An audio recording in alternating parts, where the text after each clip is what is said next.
Assalamualaikum, selamat datang kembali di Guru Gembel Channel. Sekitar 15 tahunan yang lalu ketika Pak Deddy Mulyadi masih menjadi Bupati Purwakarta, Pak Deddy Mulyadi sebenarnya sudah cukup dicintai oleh rakyatnya, menciptakan gebrakan-gebrakan yang khas seperti dirinya. Kemudian beliau juga menjalankan tugas dengan sangat baik dan amanah sejauh yang diketahui pada waktu itu. Tetapi betapapun beliau itu menjalankan tugas dengan sangat baik dan amanah dan dicintai oleh rakyat, ada satu kelompok masyarakat yang benci luar biasa kepada Pak Deddy Mulyadi. Siapa mereka? FPI, pimpinan Pak Habib Rizik Syihab. Dan ini adalah sebuah malapetaka buat Pak Deddy Mulyadi. Karena apa? Karena pada waktu itu Pak Deddy Mulyadi itu dihadapkan pada tokoh, figur, dan kelompok yang lebih tenar daripada dirinya. Pak Deddy Mulyadi ya luar biasa sebenarnya, cuman gara-gara masih menjadi pejabat lokal di satu kabupaten, itu tidak seberapa dibandingkan dengan kekuatan FPI yang sudah sering bolak-balik nongol di stasiun televisi nasional pada waktu itu.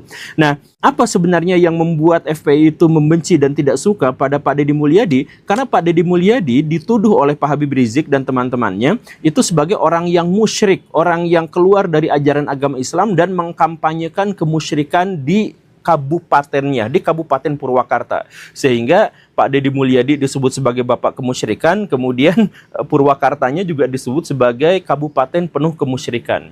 Kenapa bisa seperti itu? Kenapa FPI menuduh sampai tedeng aling-aling seperti itu? Ada 4 poin yang disebutkan oleh FPI yang menegaskan kenapa Pak Deddy Mulyadi itu keluar dari ajaran agama Islam dan mengkampanyekan keluar dari ajaran agama Islam. Yang pertama itu adalah Pak Deddy Mulyadi menyebut Sampurasun.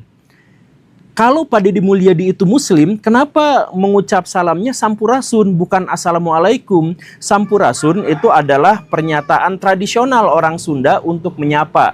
Tapi kan Pak Deddy Mulyadi itu muslim, kenapa malah ngomongnya Sampurasun bukan Assalamualaikum? Itu komplainan yang pertama dari FPI, dari Pak Habib Rizik.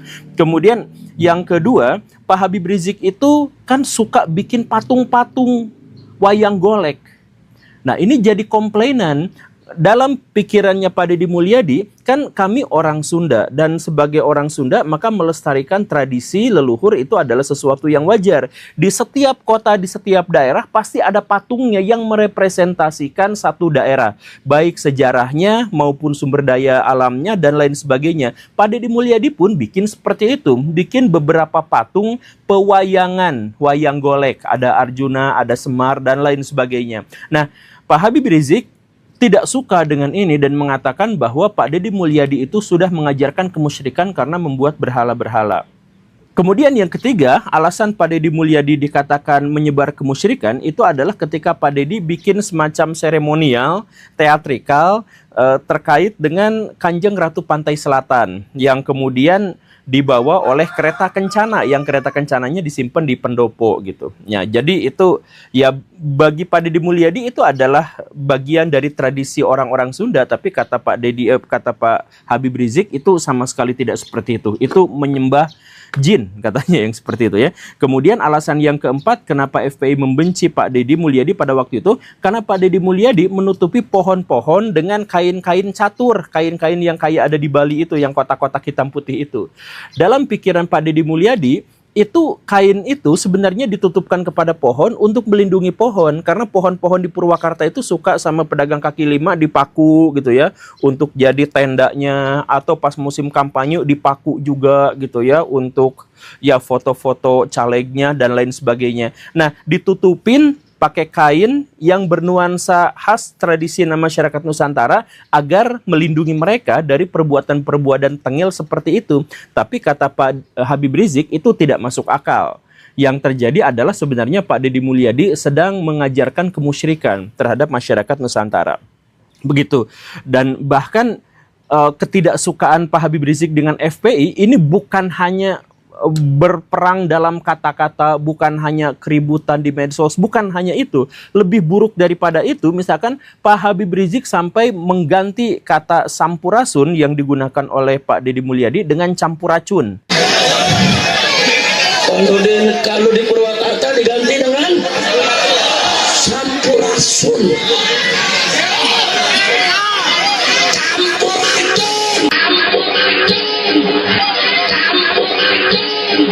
Jadi mengejek tradisi Sunda karena mengira Sampurasun itu adalah pesaing dari Assalamualaikum gitu ya, campur racun gitu ya. Itu yang pertama. Bahkan yang lebih buruk daripada itu, FPI menggerakkan massa dalam jumlah yang sangat banyak untuk mengepung Purwakarta dan kemudian menghancurkan patung-patung yang didirikan oleh Deddy Mulyadi. Katanya sambil takbir-takbir tentu saja ya, karena patung itu dianggap sebagai berhala gitu. Nah, itu adalah konflik sekitar ya 10 sampai 15 tahunan yang lalu yang terjadi antara Pak Habib Rizik dengan Pak Deddy Mulyadi. Nah, dengan hal-hal yang seperti itu, saya ingin mengajukan pertanyaan kepada Habib-Habib dan para pendukungnya. Saya ajukan pertanyaan, silakan dijawab ya. Pertama, kalau Pak Deddy Mulyadi dianggap sebagai bapak kemusyrikan di Pulau Jawa karena dia mencoba untuk melestarikan tradisinya, lalu apa yang terjadi dengan Habib-Habib yang sudah jelas, tegas, dan eksplisit mengajarkan pemujaan terhadap selain Allah? Eksplisit kata per kata. Jadi misalkan begini, kalau Pak Deddy Mulyadi bikin patung, patung itu tidak untuk disembah. Kita mengetahuinya itu adalah patung kebudayaan gitu kan. Tapi yang dilakukan oleh Habib-Habib itu, ketika mereka sholat mereka itu menghadapnya kepada foto Habib. Ini maksudnya apa? Bukankah ini kemusyrikan yang lebih nyata? Jadi Habib-Habib itu kalau sholat itu menghadapnya foto Habib. Karena foto-foto itu dipercaya oleh mereka itu bisa memberikan keberkahan, bisa mengatasi masalah-masalah mereka, bisa menjadi solusi-solusi bagi mereka. Kalau mereka minta, mereka menganjurkan mintanya pada foto. Itu eksplisit. Dan saya katakan sekali lagi seperti yang di episode yang lampau, tidak ada satupun muslim yang pernah berpikir seperti itu. Minta hanya kepada Allah, tapi Habib-Habib itu kalau sholat itu menghadap foto. Kemudian kalau minta kepada kuburan dari leluhur mereka. Coba Baraya cek kuburan-kuburan dari Habib-Habib Ba'alawi itu semuanya ekstra topping. Jadi hijau, merah, kuning, apa semuanya di situ, dan diciumin, disembah dan sholat di situ, dan dikatakan bahwa kalau ada masalah, kalau ada apa-apa, silahkan datang berziarah, minta ke orang di dalam kuburannya, pasti akan dikabulkan. Kalau ada permasalahan di segala apapun, Al-Habib Abdullah bin Al-Haddad bilang, maka hendaknya kalian berziarah ke kuburan. Dan kuburan kami itu semua bisa menyelesaikan segala permasalahan. Itu tekstualnya seperti itu. Tidak ada di antara muslim yang berani. Bahkan tipe yang paling sesat sekalipun, yang kita sebut sebagai kelompok yang menyimpang gitu ya, kelompok yang Ahmadiyah lah, kelompok apa, itu tidak ada yang berani untuk mengatakan bahwa kuburan itu bisa menyelesaikan masalah-masalah. Gak ada, kecuali Habib-Habib itu. Nah, saya bertanya kepada Pak Habib Rizik, kenapa mereka tidak digerebek? Kenapa kuburannya tidak dihancurkan? Padahal kemusyrikannya jauh lebih nyata karena ini eksplisit, dikatakannya seperti itu. Dan Habib-Habib itu menjadi lebih buruk lagi ketika misalkan dia mengatakan bahwa Tuhan kami itu bukan Allah Subhanahu wa Ta'ala. Ketika ditanya oleh malaikat Munkar dan Nakir, nanti kamu kalau di kuburan ditanya malaikat Munkar dan Nakir siapa Tuhanmu, maka jawabnya adalah Habib anu. Ditanya Tuhannya siapa, mereka jawab Habib anu, bukan Allah Subhanahu wa Ta'ala. Ini sudah beda agama, Baraya. Kalau sudah Tuhannya beda seperti ini udah beda agama. Jadi dalam hal ini sudah benar-benar murtad seperti yang saya jelaskan sebelumnya. Nah, pertanyaan saya kepada Pak Habib Rizik itu adalah kenapa yang seperti itu tuh dibiarkan? Kenapa tidak dihancurkan kuburannya gitu? Dan ketika Habib-Habib itu sudah menyembah di hadapan pada foto, minta pada kuburan, menyebut nama Tuhannya dengan sebutan Habib anu, lalu Tuhannya di mana? Lalu ajaran agama Islam yang tersisa di sana apa? Apakah Tuhan Allah itu masih ada bagi mereka? Ada. Tapi menurut Habib-Habib itu, ya nggak semua tentu saja, tapi si Habib-Habib itu yang harusnya disengketakan oleh Pak Habib Rizik, itu Allah itu ada, tapi di bawah wali kutub. Sampai-sampai mereka tuh mengatakan secara jelas dan tegas, dan dengan percaya diri, dan karena ada di kitab mereka, jadi kalau Tuhan mau menghancurkan satu masyarakat, kalau mau mengazab masyarakat, menurunkan bala dan bencana, maka itu harus ngomong dulu ke wali kutub. Wali kutubnya itu dari Habib-Habib itu gitu. Kalau wali kutub sudah meng-ACC, sudah ya ini hancurkan, maka Tuhan menghancurkan wilayah itu. Jadi Tuhan harus minta izin, harus minta ACC sama Habib-Habib kalau mau melakukan sesuatu. Dan Allah setiap mau menurunkan bala, itu pasti ngomong dulu sama kutub. Jadi Allah nyampaikan ke kutub dulu. Kalau kutub mengiyakan, maka turun adab. Ya, jadi terjadi tsunami, terjadi gempa apa di dunia, itu sudah di ACC sama kutub. Jadi sudah mah mereka Tuhannya itu Habib, kemudian sholat di hadapan foto Habib, kemudian meminta pada kuburan Habib. Nah, Allahnya disimpan di bawah. Kalau mau menghancurkan sesuatu harus ngomong dulu sama Habib anu-anu, wali kutub anu-anu, nanti wali kutub ACC, maka jadilah bencana itu. Jadi orang Aceh, orang Jogja yang pernah kena bencana itu bukan karena Allah Subhanahu wa taala, tapi gara-gara ACC dari wali kutub. Sekali lagi, saya harus disclaimer bahwa di sini tidak semua Habib yang mengatakan seperti itu, bukan. Ya, banyak sekali Habib yang baik gitu ya. Cuman pertanyaan saya adalah, Pak Habib Rizik kemana? Ketika Pak Habib Rizik menganggap bahwa patung-patung kebudayaan itu adalah kemusyrikan, mereka yang Habib-Habib itu secara eksplisit, tegas, jelas, pasti, dengan kata-kata, langsung dengan ikrar. Mereka mengatakan Tuhan mereka bukan Allah. Mereka mengatakan bahwa Allah itu kalau mau menimpakan satu bencana itu harus ngomong dulu sama wali kutub. Mereka mengatakan begitu. Kemana Pak Habib Rizik? Coba saya tanya. Kalau Pak Habib Rizik tidak mau jawab, dan memang tidak akan mau menjawab ya, saya akan jawab ya, bahwa sebenarnya alasannya itu adalah karena Habib-Habib itu sebenarnya memang berusaha untuk menarik masyarakat Indonesia agar tidak menyembah selain Habib. Begitu. Jadi, ya kalau misalkan teman-teman yang Wahabi gitu ya, kalau misalkan mereka menentang patung, mereka juga menentang patung. Tetapi penentangan patung itu adalah untuk disuruh agar menyembah Allah Subhanahu wa taala. Kalau Habib itu menolak mendirikan patung-patung agar semua orang itu memuja pada kuburan dan foto-fotonya. Loh, kenapa bisa seperti itu? Ya memang ada Habib juga yang sampai mengatakan seperti itu. Jadi gini Baraya, ini sebenarnya adalah persaingan ceramah, persaingan pengaruh gitu. Jadi Habib-Habib itu marah luar biasa kalau ada orang yang ikut pengajian pada di luar Habib. Ya ada yang sampai fanatik seperti itu. Sekali lagi ya nggak semua, tapi ada yang fanatik seperti itu. Jadi kemarin misalkan ada haul ziarah gitu ya, ziarah ke leluhurnya para Habib itu. Harusnya dihadiri oleh banyak orang. Tapi ketika ada ulama-ulama pribumi yang buka pengajian di waktu yang bersamaan dengan ziarah itu, mereka tuh marah-marah sampai mengeluarkan kalimat-kalimat kotor dan kasar. Untuk menegaskan kenapa sih ulama-ulama Nusantara itu berani-beraninya untuk buka pengajian, padahal di sini ada pengajian yang memuliakan leluhur mereka. Itu marahnya luar biasa. Ada orang Malang tanggal 6, tanggal 7 kok masih buka majelis, itu namanya picek gitu. Dari Bandung, dari Jakarta, Kalimantan semuanya datang. Itu panitia sedia nasi kotak 200.000 masih nggak cukup. Itu majelis ente arahkan ke ente, apa ente arahkan ke aulia, ke Allah, ke Rasulullah. Kalau orang ada adab sama wali, nggak berani dia bikin majelis. Ada acara roha, maulid, libur majelis. Nggak ada waktu aja. Hadir bawa semua ke Habib Abu Bakar. Ada hallnya imamen libur. Kalau ada majelis malam minggu kok masih buka, nggak tahu picek itu mungkin yang khodibul majelisnya itu. Ya karena apa? Karena ya seperti yang dilakukan Pak Habib Rizik, jadi mereka menghancurkan kemusyrikan dan sebagainya, sebenarnya bukan menghancurkan kemusyrikan, tapi agar mereka memuja Habib mereka. Makanya Pak Habib nggak pernah itu menghancurkan inti dari kemusyrikan itu, nggak pernah gitu. Yang ada adalah pengangkatan kembali harkat martabat leluhur dari Habib-Habib itu. Makanya ya tadi itu, pengajian tidak boleh dilaksanakan kalau ada pengajian atau ziarah kubur dari para Habib-Habib itu. Kemudian menikah, Habib-Habib itu boleh menikahi siapapun, tetapi orang pribumi tidak boleh menikah dengan mereka. Tidak boleh, yang laki-laki pribumi tidak boleh menikahi perempuan dari kalangan itu. Karena apa? Tidak setara. Itu tegas mereka mengatakan tidak setara, tidak sekufu.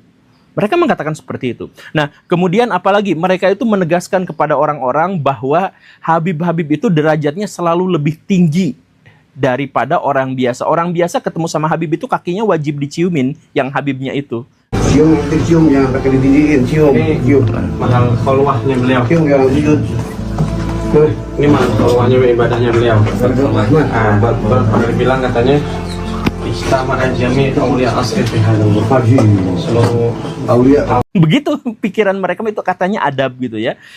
Dan mereka itu kerap kali mengolok-olok tradisi leluhur orang-orang Nusantara, digantikan dengan tradisi leluhur mereka gitu. Makanya kalau misalkan ngadain haul gitu ya, ngadain apa, mereka tuh haulnya itu, ziarahnya itu ziarah kepada nenek moyang mereka, tapi menyebutnya itu haul Solo, haul Gresik gitu. Karena semua orang Solo memang harus ke situ, Gresik harus ke situ, dan lain sebagainya yang seperti itu gitu. Jadi penjajahan yang luar biasa. Sekarang Baraya bayangkan, masyarakat Nusantara itu adalah masyarakat yang multikultural, multi etnis. Kita senang disebut sebagai bangsa yang beda-beda bahasa. Kita senang disebut sebagai bangsa yang beda-beda budaya. Kita itu merasa bangga ketika kita ada di Jawa Barat, misalkan saya orang Jawa Barat, ketemu sama orang bule, kemudian beberapa ratus kilometer pindah, lalu bahasanya sudah beda, pindah beberapa ratus kilometer lagi, bahasanya sudah lain lagi, dan seterusnya. Dan saya bilang kepada si bule gini, saya tuh bangga dengan itu. Bangga dengan keragaman masyarakat Nusantara, tapi hidup dalam satu kesatuan. Nah, tapi ini semua terancam oleh Habib-Habib itu, karena Habib-Habib itu sangat agresif untuk menghancurkan tradisi-tradisi lokal dan memaksakan tradisi budaya mereka saja, gitu. Begitu, mereka pun nikah campur tuh gak boleh gitu ya, dan lain sebagainya. Pokoknya mereka tuh harus yang ditinggikan, kaki mereka harus diciumin, jejak telapak kaki mereka itu harus diciumi oleh orang-orang pribumi. Itu mereka mengatakan dan memerintahkan untuk menjadi seperti itu. Nah, ya ini kan tentu saja menjadi sesuatu yang sangat-sangat berbahaya. Ini penjajahan budaya, dan kemudian setelah itu apa? Dengan senang hati, bangga hati, dan percaya diri mereka mengatakan bahwa Pulau Jawa, Nusantara ini adalah milik dari Aulia Tarim. Pulau Jawa, Indonesia ini dikatakan Bintu Tarim, ini punyanya Aulia Tarim. Milik dari leluhur mereka yang berasal dari kota Tarim. Mereka mengatakan Jawa ini milik mereka. Makanya kalau ada kuburan Habib di satu tempat yang diziarahi, pasti tulisannya itu penyebar ajaran agama Islam di Mbah Priuk. Bukan siapa-siapa, orang biasa. Penyebar ajaran agama Islam di Jakarta. Ada Habib Kuncung, ada Habib ini. Semuanya disebutnya penyebar ajaran agama Islam di. Jadi mereka tuh ingin menegaskan bahwa orang-orang Indonesia semuanya menjadi Islam itu gara-gara dampak dari dakwah mereka, gitu. Padahal mereka bukan siapa-siapa, mereka datang belakangan gitu. Nah, itulah bahayanya yang luar biasa dari mereka itu. Ya sekali lagi ya, saya harus menegaskan disclaimer bahwa tidak semua Habib seperti itu. Kita misalkan melihat ada pengacara-pengacara paling hebat di Indonesia itu dari Assegaf.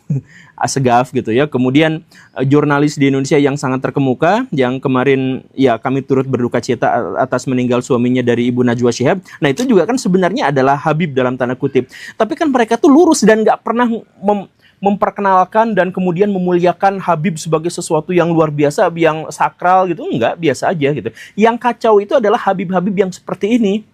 Makanya saya tanya kepada Pak Habib Rizik, Pak Habib Rizik, saya bertanya, ini tolong dijawab ya.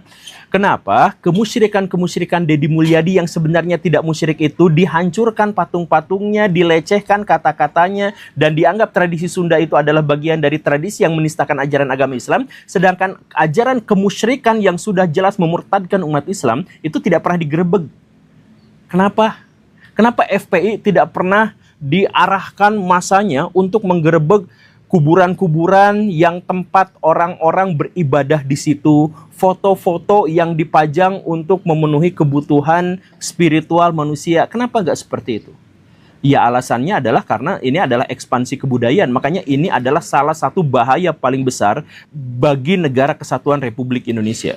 Silahkan bertobat Pak Habib-Habib itu. Terima kasih karena sudah menyimak. Saya Guru Gembul. Assalamualaikum warahmatullahi wabarakatuh.